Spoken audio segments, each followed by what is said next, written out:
We're going to move now, Okay. gentlemen, to the next topic, and this is in the issue of reproductive rights. Mr. McCormick, we will begin with you. You call the overturning of Roe v. Wade a huge victory for the protection of life. You've also stated that decisions on abortion should be left to the states, allowing each to set its own laws.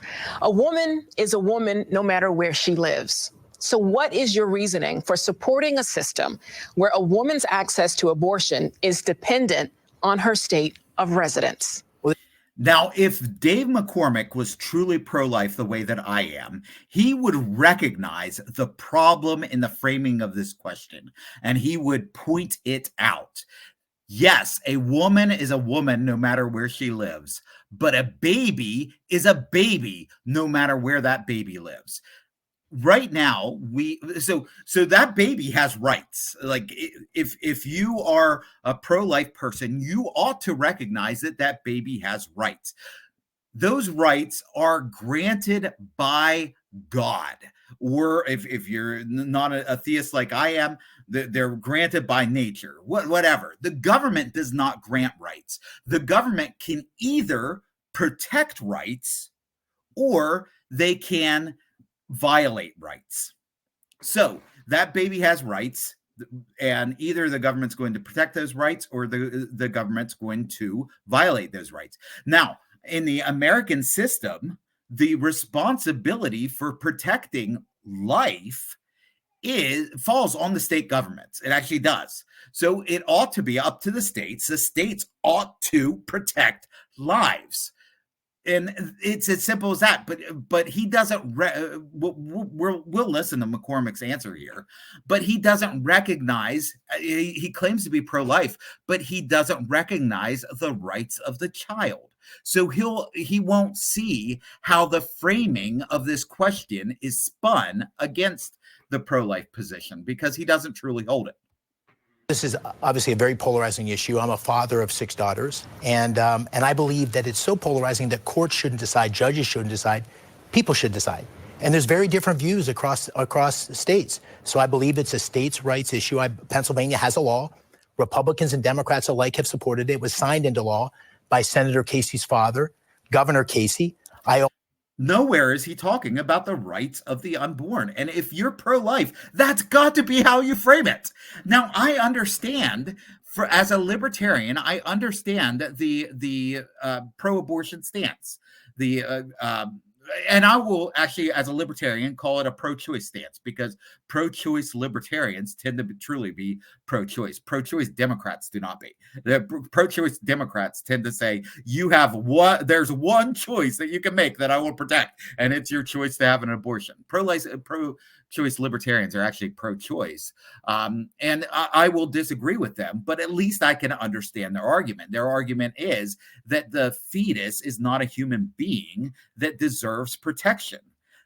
The pro-life libertarians' argument is that the fetus is a human being that deserves protection. I think scientifically and morally and biblically, the position comes down that life begins at conception. So I think that the fetus deserves protection. If the fetus is not a human life, then the woman, by all means, ought not be stopped from having an abortion. So it comes down to whether the fetus is a human being or not. And neither Casey nor Dave McCormick will talk about that. Neither of them will talk about it from that perspective. Because I don't know. Casey's flip-flopped on the issue so much, and McCormick is not truly pro-life.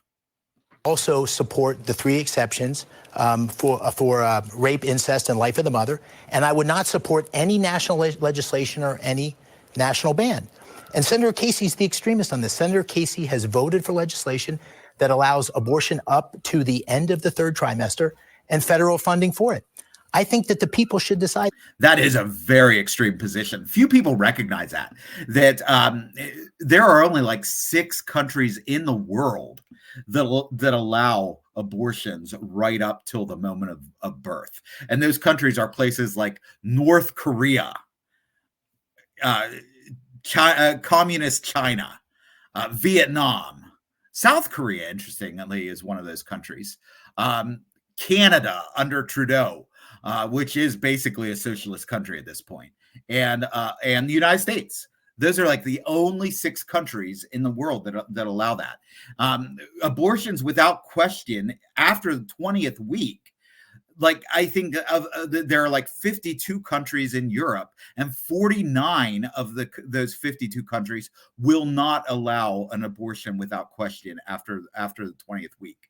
So the allowing abortions right up to the 9th month is a pretty extreme position that Bob Casey takes. But if you don't believe that the fetus is a human being, why not allow abortion right up to the 9th month?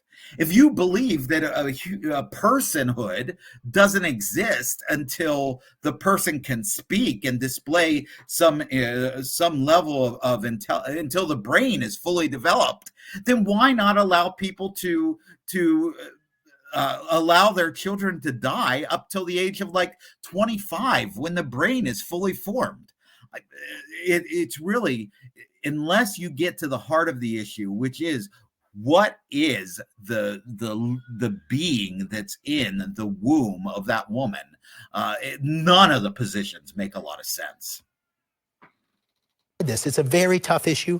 We should talk about other aspects of reproductive rights. I also think that the government should get very involved in helping families have children with fertility treatment and IVF. I've taken a real leadership role in that. As a CEO, I gave every employee IVF treatment. The company reimbursed them. He gave every employee IVF treatment. I found that hilarious. When somebody comes into work and they're like, "What are you doing today?" "Oh, apparently my job today is to get pregnant." I just find that a funny turn of phrase there. 100%. I think the government should give a $15,000 tax credit for IVF. So we need to talk more. There are numerous people who are absolutely religiously opposed to IVF. And the idea that taxes should, and I don't know if his tax credit is a refundable tax credit or not, but the idea that the government should be promoting this treatment is absurd. He said that the government should not. He said earlier in the debate that a fundamental difference between him and Bob Casey is that Bob Casey thinks that the government should solve all of your problems. Well, here we have Dave McCormick saying the government ought to solve your infertility problems. This is absurd. More expansively about reproductive rights, and I think the people respectfully need to decide. My question for that and a follow-up, a woman in Ohio, is she any different from a woman in Pennsylvania, leaving it to the states? Yeah, well, and again, because Bob Casey, or because Dave McCormick is not truly pro-life, he didn't address this issue that she asked.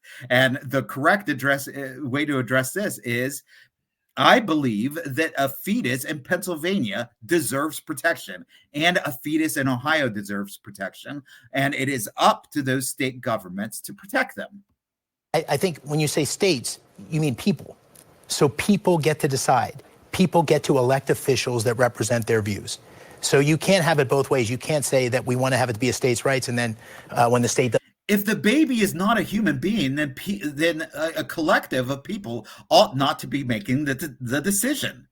It ought to be the woman to decide if the fetus is not a human being. You did not make the case that the fetus is a human being, so your position makes absolutely no sense. Something you don't like, it's not your personal beliefs. So I do think the people should decide, and that's what's happened in Pennsylvania. I think that Pennsylvania's got a law that people believe in, support, and I support that as well. Mr. McCormick, thank you. Pennsylvania's law, by the way, is basically allowing abortion on demand, and Dave McCormick just said he supports it. So there you have it. There you have it. Evangelical Christian Republicans whose God is spelled GOP and not GOD. You are out there supporting a guy who just said he supports abortion on demand. Shame on you. Senator